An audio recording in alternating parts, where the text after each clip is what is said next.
ओम शांति। बाबा के 26 तरीके माँ वाक्य। मीठे बच्चे सदा इसी नशे में रहो कि हमारा पद्मा पदम भाग्य है जो पतित पावन बाप के हम बच्चे बने हैं। उनसे हमें बेहद का सुख का वर्षा मिलता है। प्रश्न है, तुम बच्चों को किसी भी धर्म से घृणा व नफरत नहीं हो सकती। क्यों? उत्तर है, क्योंकि तुम बीज और झाड़ को जानते हो। तुम्हें पता है ये मनुष्य सृष्टि रूपी बेहद का झाड़ है। इसमें हर एक का अपना अपना पाठ है। नाटक में कभी भी एक्टर्स एक दूसरे से घृणा नहीं करेंगे। तुम जानते हो, हमने इस नाटक में हीरो हीरोइन का पार्ट बजाया। हमने जो सुख देखे वे और कोई भी देख नहीं सकता। तुम्हें अथाह खुशी है कि सारे विश्व पर राज्य करने वाले हम हैं। ओम शांति। ओम शांति कहने से ही बच्चों को जो नॉलेज मिली है वे सारी बुद्धि में आ जाती है। बाप की भी बुद्धि में कौन सी नॉलेज है? ये मनुष्य सृष्टि रूपी झाड़ है जिसे कल्प वृक्ष भी कहते हैं। उसकी उत्पत्ति, पालना, फिर विनाश कैसे होता है, सारा बुद्धि में आना चाहिए। जैसे वे जड़ झाड़ होता है, ये चैतन्य बीज भी चैतन्य है। उनकी महिमा भी गाते हैं।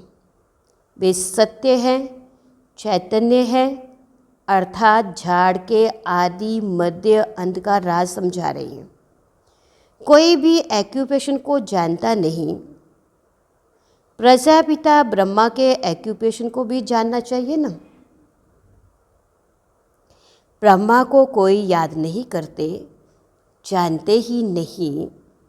अजमेर में ब्रह्मा का मंदिर है। त्रिमूर्ति चित्र छपवाते हैं, उनमें ब्रह्मा विष्णु शंकर है। ब्रह्मा देवताए नमः कहते हैं। अब तुम बच्चे जानते हो, इस समय ब्रह्मा को देवता नहीं कहा जाता है। जब संपूर्ण बने तब देवता कहा जाए। संपूर्ण बन चले जाते हैं सूक्ष्म बदन में। बाबा कहते हैं, तुम्हारे बाप का नाम क्या है? किससे पूछते हैं? आत्मा से। आत्मा कहती है हमारा बाबा है। जिसको मालूम नहीं है कि किसने कहा, वे तो प्रश्न पूछ ना सके। अब बच्चे समझ तो गए हैं, बरोबर दो बाप हैं सबके। ज्ञान तो एक ही बाप देते हैं। अभी तुम बच्चे समझते होंगे, ये शिव बाबा का रथ है। बाबा इस रथ द्वारा हमको ज्ञान सुनाते हैं। एक तो ये है जिस्मानी ब्रह्मा बाप का रथ, फिर दूसरा रूहानी बाप का रथ। उस रूहानी बाप की महिमा है, सुख का सागर है, शांति का सागर है। पहले तो ये बुद्धि में रहेगा। ये बेहद का बाप है जिससे बेहद का वर्षा मिलता है। पावन दुनिया के मालिक बनते हैं। निराकार को बुलाते हैं, पतित पावन आओ। आत्मा ही बुलाती है। जब पावन आत्मा है तब नहीं पुकारते हैं। पतित हैं तब कहते हैं। अब तुम आत्मा जानती हो, फिर पतित पावन बाप इस तन में आया है। ये भूलना नहीं है, हम उनके बने हैं। ये सौभाग्य तो क्या पदम भाग्य की बात है। फिर उस बाप को भूलना क्यों चाहिए? इस समय बाप आए हैं, नई बात है ना। शिव जयंती भी हर वर्ष मनाई जाती है। तो जरूर वे एक ही बार आते हैं। लक्ष्मी नारायण सत्यु में थे। इस समय नहीं है तो समझाना चाहिए, उन्होंने पुनर्जन्म लिया होगा। 16 कला से 12-14 कला में आए होंगे, ये तुम्हारे बिना कोई भी जानते नहीं। सतयुग कहा जाता है नई दुनिया को, वहाँ सब कुछ नया ही नया है। देवता धर्म नाम भी गाया जाता है। वही देवताएं जब वामवार में जाते हैं तो फिर उनको नया भी नहीं तो देवता भी नहीं कह सकते। कोई भी ऐसे नहीं कहेंगे कि हम उनकी वंशावली के हैं। अगर अपने को उस वंशावली के समझते हैं तो फिर उन्हों की महिमा है। अपनी निंदा क्यों करते हैं? महिमा जब करते हैं तो जरूर उन्हों को पवित्र, अपने को अपवित्र पतित समझते हैं। पावन से पतित बनते हैं, पुनर्जन्म लेते हैं। पहले पहले जो पावन थे वही फिर पतित बने हैं। तुम जानते हो पावन से अब पतित बने। तुम स्कूल में पढ़ते हो, उसमें नंबरवार फर्स्ट सेकंड थर्ड क्लास तो होते ही हैं। अभी बच्चे समझते हैं हमको बा पढ़ाते हैं, तब तो आते हैं ना, नहीं तो यहाँ आने की क्या दरकार है।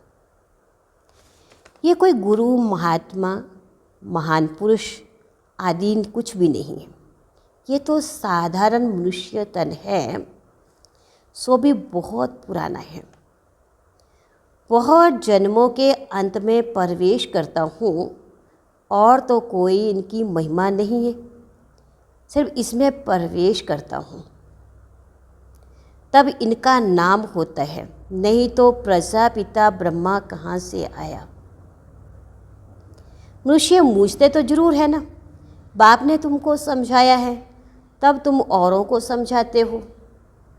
ब्रह्मा का बाप कौन है?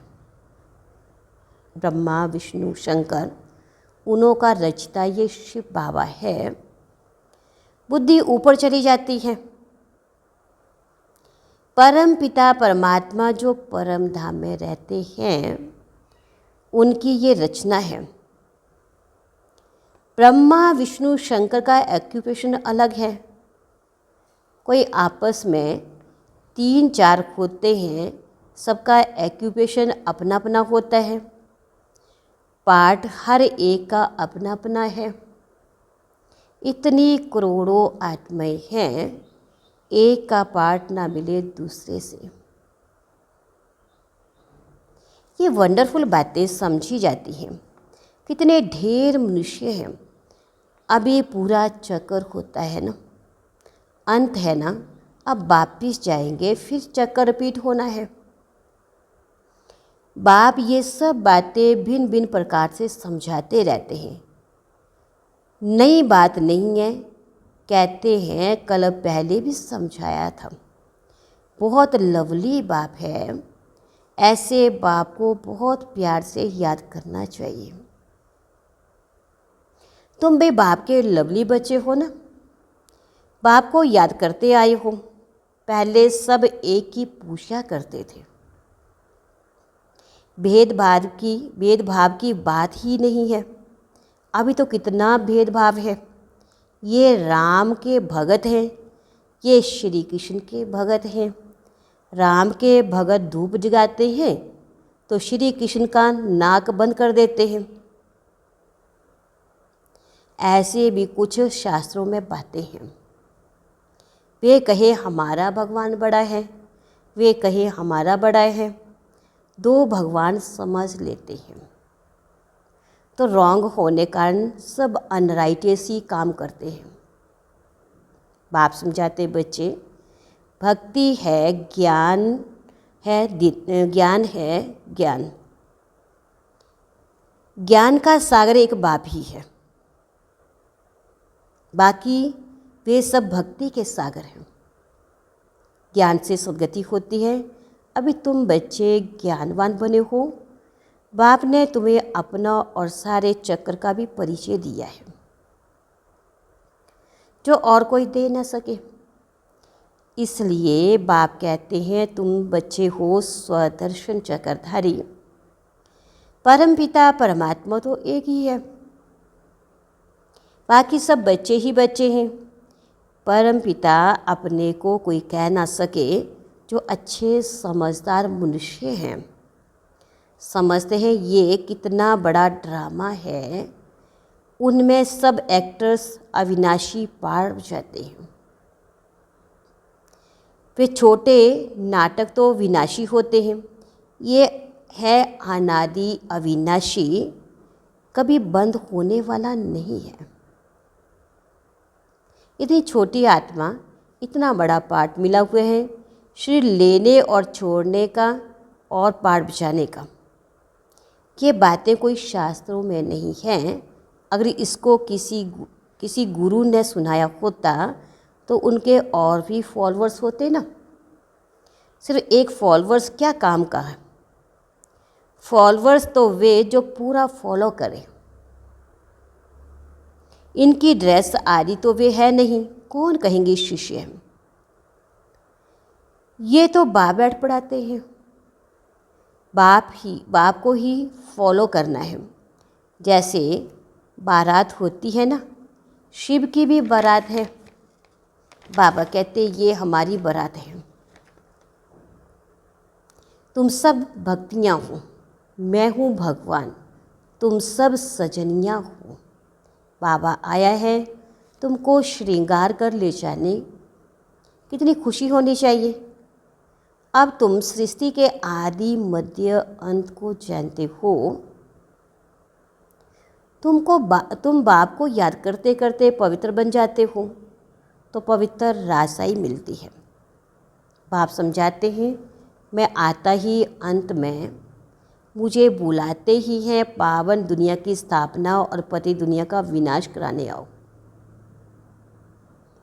इसलिए महाकाल भी कहते हैं। महाकाल का भी मंदिर होता है। काल के मंदिर तो देखते हैं ना। शिव को काल कहेंगे ना। बुलाते हैं कि आकर पावन बनाओ। आत्माओं को ले जाते हैं। बेहद का बाप कितनी ढेर आत्माओं को ले जाने के लिए आए हैं। काल काल महाकाल सब आत्माओं को पवित्र गुलगुल बनाकर ले जाते हैं। गुलगुल बन जाए तो फिर बाप भी ले चलेंगे गोद में। अगर पवित्र नहीं बनेंगे तो सज़ा खानी पड़ेगी। फ़र्क तो रहता है ना। पाप रह जाते हैं फिर सज़ा खानी पड़े, पदवी भी ऐसी मिलती है। इसलिए बाप समझाते हैं मीठे मीठे बच्चों, बहुत बहुत मीठा बनो। श्री कृष्ण सबको मीठा लगता है। कितना प्रेम से श्री कृष्ण को झुलाते हैं। ध्यान में श्री कृष्ण को छोटा बच्चा देख झट गोद में उठाकर प्यार करते हैं। बैकुंठ में चले जाते हैं। वहाँ श्री कृष्ण को चैतन्य रूप में देखते हैं। अभी तुम बच्चे जानते हो सचमुच बैकुंठ आ रहा है। हम भविष्य में ये बनेंगे। श्री कृष्ण पर कलंक लगाते हैं, वे सब रॉन्ग हैं। तुम बच्चों को पहला नशा चढ़ना चाहिए। शुरू में बहुत साक्षात्कार हुए थे, फिर पिछाड़ी में बहुत होंगे। ज्ञान कितना रमणीक है, कितना खुशी रहती है। भक्ति में तो कुछ भी खुशी नहीं रहती है।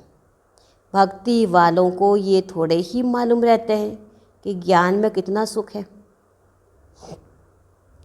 भेंट कर ना सके। तुम बच्चों को पहले ये नशा चढ़ना चाहिए।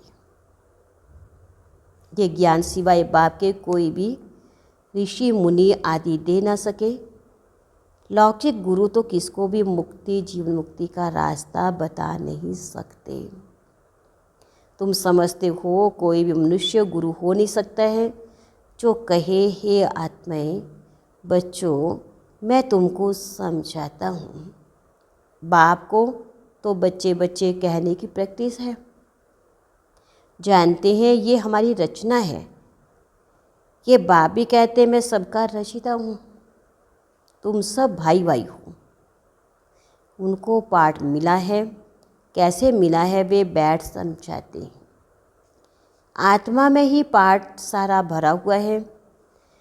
जो भी मनुष्य आते हैं 84 जन्मों में कभी एक जैसे फीचर्स मिल ना सके। थोड़ी थोड़ी चेंज होती जरूर है, तत्व भी सतो रसो तमो होते जाते हैं। हर जन्म के फीचर्स एक ना मिले दूसरे से, ये भी समझने की बातें हैं। बाप रोज़ समझाते रहते हैं, मीठे बच्चे बाप में कभी संशय नहीं लाओ। संशय और निश्चय 2 अक्षर है ना। बाप मना बाप, इसमें संशय तो हो ना सके। बच्चा कह ना सके कि मैं बाप को याद कर नहीं सकता हूँ। तुम घड़ी घड़ी कहते हो योग नहीं लगता है। योग अक्षर ठीक नहीं है। तुम तो राजऋषि हो। ऋषि अक्षर पवित्रता का है। तुम राजऋषि हो तो जरूर पवित्र होंगे। थोड़ी बात में फेल होने से फिर राजाई मिल ना सके, प्रजा में चले जाते हैं। कितना घाटा पड़ जाता है। नंबरवार पदवी होती है ना, एक ही पदवी मिले ना दूसरे से। ये बेहद का बना बनाया ड्रामा है, सिवाय बाप के कोई समझा ना सके। तो तुम बच्चों को कितनी खुशी होती है, जैसे बाप की बुद्धि में सारा ज्ञान है वैसे तुम्हारी बुद्धि में भी है। बीज और झाड़ को समझना है। मनुष्य सृष्टि का झाड़ है। इनके साथ बैनन ट्री का भी मिसाल बिल्कुल एक्यूरेट है। बुद्धि भी कहती है हमारा आदि सनातन देवी देवता धर्म का जो थुर था वे प्राय लोप हो गया है। बाकी सब धर्मों की टालतालियाँ आदि खड़ी हैं। ड्रामा अनुसार ये सब होना ही है, इसमें घृणा नहीं आती है। नाटक में एक्टर्स को कभी घृणा आएगी क्या? बाप कहते हैं तुम पतित बन गए हो, फिर पावन बनना है। तुम जितना सुख देखते हो उतना और कोई भी देखते नहीं। तुम हीरो हीरोइन हो, विश्व पर राज्य पाने वाले हो, तो अथाह खुशी होनी चाहिए ना। भगवान पढ़ाते हैं कितना रेगुलर पढ़ना चाहिए, इतनी खुशी होनी चाहिए। बेहद का बाप हमको पढ़ाते हैं। राजयोग भी बाप ही सिखाते हैं। कोई पाठधारी कोई सिखा ना सके। बाप ने आत्माओं को सिखाया है। आत्मा धारण करती है। बाप एक ही बार आते हैं पाठ बचाने। आत्मा ही पाठ बचाकर एक शरीर छोड़कर दूसरा लेती है। आत्माओं को बाप पढ़ाते हैं, देवताओं को नहीं पढ़ाएंगे। वहाँ तो देवता ही पढ़ाएंगे। संगम युग पर बाप पढ़ाते हैं। पुरुषोत्तम बनाने के लिए तुम पढ़ते ही हो। ये संगम युग एक ही है। जब तुम पुरुषोत्तम बनते हो, सत्य बनाने वाला, सत्य की स्थापना करने वाला एक ही सच्चा बाबा है ना।